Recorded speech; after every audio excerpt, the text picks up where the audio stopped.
Hello, bienvenue dans le podcast Authenticité, le podcast qui explore pour toi les vrais moyens concrets pour révéler sa nature profonde. Celle où on se voit intègre, celle où on se sent juste, celle où ça sonne vrai. Avant de commencer cet épisode, si tu ne sais pas ce que c'est l'hypersensibilité, je te laisse parcourir l'internet. Tu y verras beaucoup d'articles, de vidéos, de livres sur ce sujet.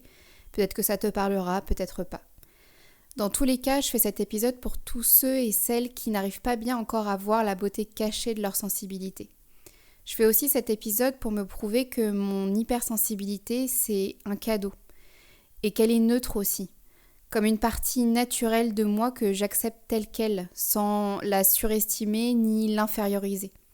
Sans en faire un truc avec lequel je me la pète, ni en faire un truc non plus qui pourrait me peser dans mon quotidien. Elle est en fait, elle est simplement. Et c'est moi qui décide comment voir, penser cette partie de moi et comment agir positivement avec. Je dirais même agir avec paix, avec ma sensibilité, ma propre sensibilité. Enfin, je fais cet épisode pour nous montrer que même si une partie de nous, ou ce qu'on pourrait appeler un trait de caractère, une manière de se voir, de se décrire, une couleur particulière, ou même parfois une case dans laquelle on se met ou on nous met, si cette chose nous paraît difficile, elle est aussi un cadeau, une opportunité, une liberté. Hypersensibilité, je te hais parce que tu me fais passer pour quelqu'un de fragile. Et en même temps, toi et moi, on sait très bien que ma sensibilité est une force. Je te hais parce que tant de fois tu m'as fait perdre mes moyens. Je te hais parce que c'est vraiment fatigant, épuisant de vivre tout intensément. C'est comme expérimenter une émotion plus longtemps, plus souvent, plus profondément. Et en même temps, sans cette expérience, j'arriverai pas aujourd'hui à parler authentiquement d'émotions. En parlant d'intensité, je te hais parce que tu peux me rendre obsédée par une pensée, par un chemin de réflexion, par un thème spécifique. Ça en devient addictif. Notre dernière drogue en date, l'astrologie.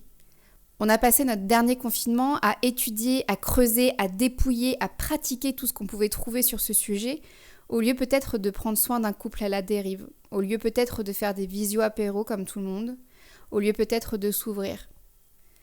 Et en même temps, je t'aime parce que sans toi, je ne serais pas si concentrée, si déterminée quand un sujet me tient à cœur, et aussi prête aujourd'hui à assumer une autre corde à mon arc.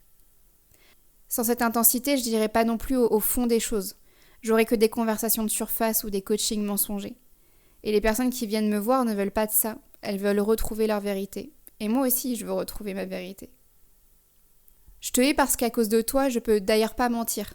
Tout se voit sur mon visage. Je suis, comme dirait, expressive. Et en même temps, pourquoi mentir ? Pourquoi l'autre n'aurait pas le droit de savoir que je n'aime pas ce qu'il vient de dire ou que l'autre me plaît si fort ? Je te hais parce que tu nous fais toujours aller dans les excès, dans les extrêmes. À cause de toi, je suis obligée d'enregistrer ce genre d'épisode pour trouver de l'équilibre, de la neutralité dans ton existence. Hypersensibilité, je te hais parce qu'à force d'aller au fond des choses, parfois tu me fais croire qu'on n'est pas allé assez loin, notamment pour être légitime à. Tu me fais douter de moi, tu penses qu'on n'est pas assez et qu'on doit encore et encore aller plus loin. Et en même temps, ma recherche d'authenticité ne serait pas possible sans questionnement, sans remise en question. Promets-moi juste maintenant et à l'avenir de trouver un juste milieu dans tous nos questionnements. Je te hais parce qu'à cause de toi, on n'est pas comme tout le monde.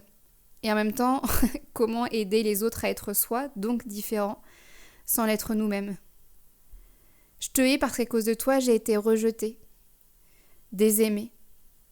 Et en même temps, grâce à toi, ou en tout cas au moment où j'ai décidé vraiment de t'assumer, on a échangé, rencontré, avec les personnes qui, comme nous, doivent danser avec leur sensibilité au quotidien.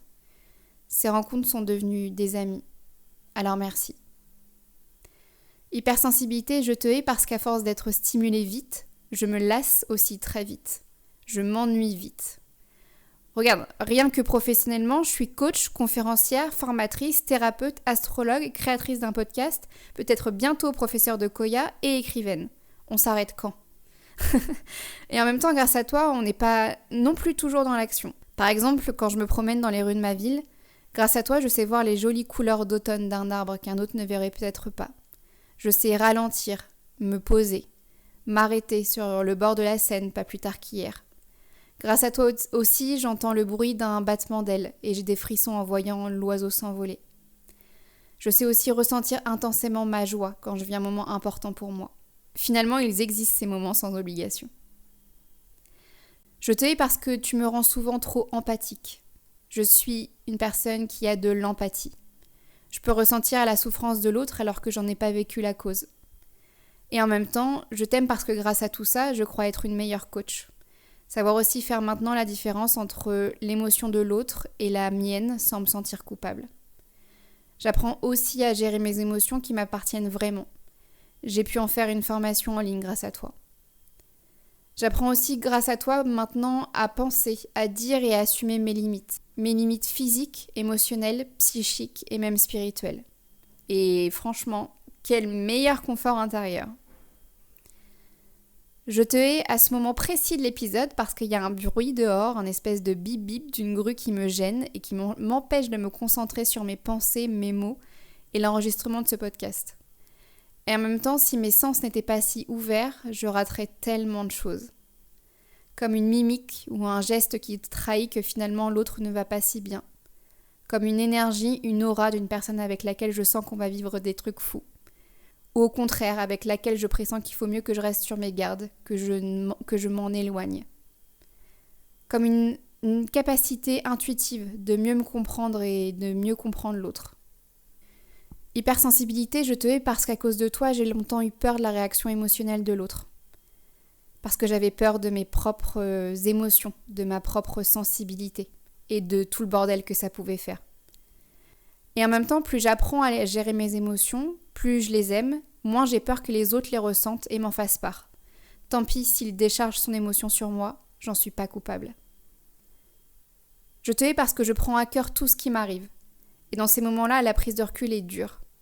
Et en même temps, quel bonheur d'être animée si fort quand ce qui me prend au cœur, aux tripes est agréable, doux, smooth pour moi sur le moment. Je te hais parce que tu me fais parfois plonger si intensément dans mon ombre. Et en même temps, en enregistrant cet épisode, tu me rappelles que tout est ombre et lumière, que tout n'est pas que blanc ou noir, que quand tu me plonges dans le noir, c'est pour en voir ma lumière. Je te hais parce qu'à cause de toi, j'ai les larmes aux yeux en écrivant cet épisode, et que j'y vois plus rien, et en même temps, je t'aime parce que mes larmes sont des larmes de joie, d'apaisement. Je te hais parce que parfois, tu me fais avoir des orgasmes très rapidement. Ah non, ça en fait, j'aime bien. Sensibilité, hypersensibilité, intensité, des fois je te hais, parfois tu m'émeus, mais souvent je me tais car je sais qu'au fond je t'aime. Je t'aime.